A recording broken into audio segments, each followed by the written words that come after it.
సమూయేలు 2వ గ్రంథము 13వ అధ్యాయం.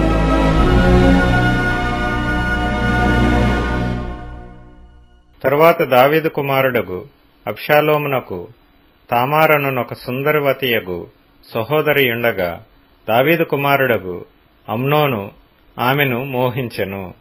తామారు కన్యయైనందున ఆమెకు ఏమి చేయవలనన్నను దుర్లభమని అమ్నోను గ్రహించి చింతాక్రాంతుడై తన చెల్లెలైన తామారును బట్టి చిక్కిపోయెను. అమ్నోనునకు మిత్రుడొకడుండెను. అతడు దావీదు సహోదరుడైన షిమ్యా కుమారుడు. అతని పేరు యెహోనాదాబు. ఈ యెహోనాదాబు బహు కపటము గలవాడు. అతడు, రాజకుమారుడవైన నీవు నానాటికి చిక్కిపోవుటకు హేతువేమి? సంగతి నాకు తెలియజెప్పవా అని అమ్నోనుతో అనగా, అమ్నోను, నా తమ్ముడగు అబ్షాలోము సహోదరి అయిన తామారును నేను మోహించియున్నానని అతనితో అనెను. యెహోనాదాబు, నీవు రోగివైనట్టు వేషము వేసుకొని నీ మంచము మీద పండుకొనియుండుము.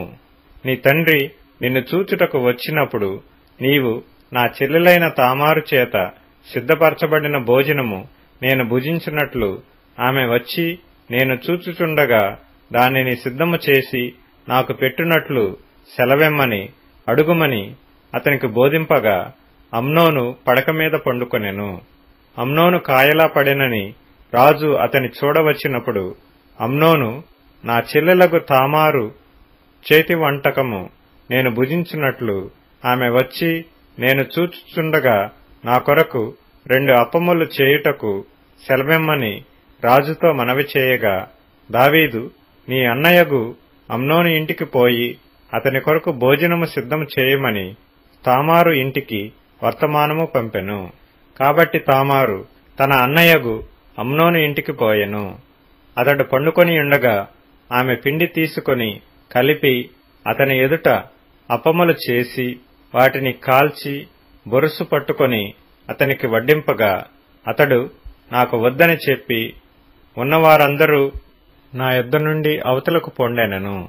వారందరూ బయటకు పోయిన తరువాత అమ్నోను, నీ చేతి వంటకము నేను భుజించినట్లు దానిని గదిలోనికి తెమ్మనగా, తామారు తాను చేసిన అప్పములను తీసుకొని గది లోపలనున్న తన అన్నయ్యగు అమ్నోను నొద్దకు వచ్చెను. అయితే అతడు భుజింపవలనని ఆమె వాటిని తీసుకొని వచ్చినప్పుడు అతడు ఆమెను పట్టుకొని, నా చెల్లి రమ్ము, నాతో శయనించుము అని చెప్పగా, ఆమె, నా అన్న, నన్ను అవమానపరచుకుము, ఇలాగు చేయుట ఇశ్రాయేలీలకు తగదు. ఇట్టి జార కార్యము నీవు చేయవద్దు. నా అవమానము నేనెక్కడ దాచుకుందును? నీవును ఇశ్రాయేలీలలో దుర్మార్గుడవగుదువు. అయితే ఇందును గూర్చి రాజుతో మాట్లాడుము, అతడు నన్ను నీకియ్యకపోడు అని చెప్పినను అతడు ఆమె మాట వినక ఆమెను బలవంతము చేసి అవమానపరచి ఆమెతో శయనించెను.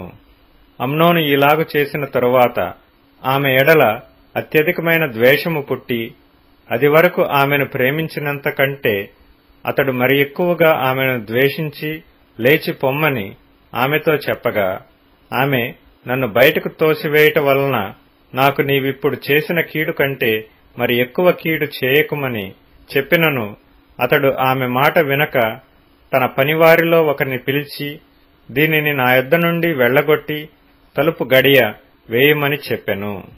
కన్యకలైన రాజకుమార్తెలు వివిధ వర్ణములు గల చీరలు ధరించువారు. ఆమె అట్టి చీర ఒకటి ధరించియుండెను. పనివాడు ఆమెను బయటికి వెళ్లగొట్టి మరలా రాకుండానట్లు తలుపు గడియ వేసెను.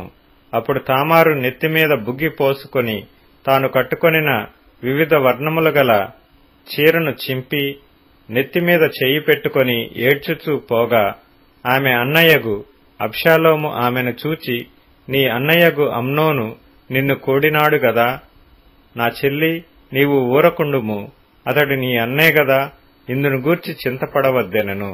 కావున తామారు చెరపబడినదై తన అన్నయ్యగు అబ్షాలోము ఇంట నుండెను.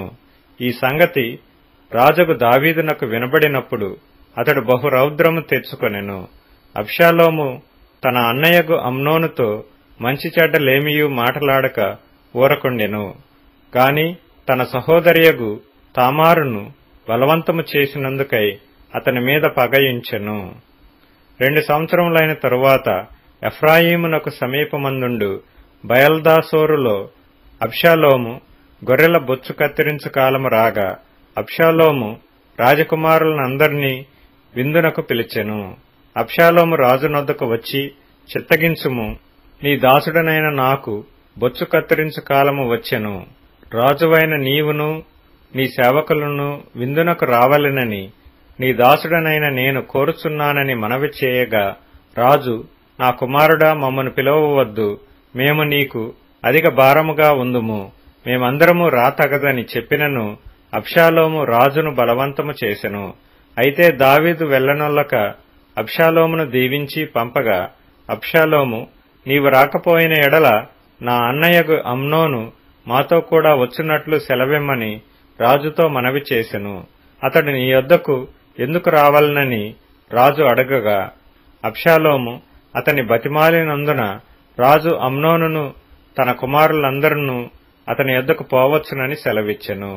అంతలో అబ్షాలోము తన పనివారిని పిలిచి, అమ్నోను ద్రాక్షరసము వలన సంతోషియుండుట మీరు కనిపెట్టియుండి అమ్నోనును హతము చేయుడని నేను మీతో చెప్పునప్పుడు భయపడక అతని చంపుడి.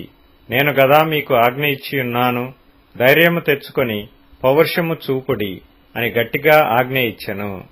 అబ్షాలోము ఇచ్చిన ఆజ్ఞ చొప్పున వారు చేయగా రాజకుమారులందరూ లేచి తమ కంచెర గాడిదలనెక్కి పారిపోయిరి. వారు మార్గంలో ఉండగానే ఎక్కడనూ లేకుండా రాజకుమారులను అందరినీ అబ్షాలోము హతము చేసినని దావీదునకు వార్త రాగా అతడు లేచి వస్త్రములు చింపుకొని నేలపడియుండెను. మరియు అతని సేవకులందరూ వస్త్రములు చింపుకొని దగ్గర నిలువబడియుండిరి. దావీదు సహోదరుడైన షిమ్యాకు పుట్టిన యెహోనాదాబు దీనిని చూచి, రాజకుమారులైన యవ్వనులనందరినీ వారు చంపిరని నా ఏలినవాడవగు నీవు తలంచవద్దు.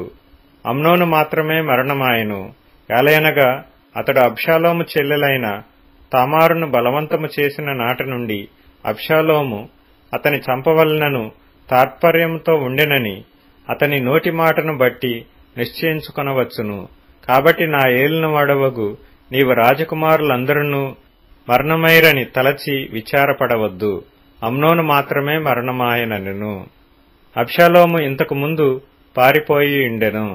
కావలియున్న పనివాడు ఎదురుచూచుచున్నప్పుడు తన వెనుక కొండ ప్రక్కనున్న మార్గమున వచ్చుచున్న అనేక జనులు కనబడిరి.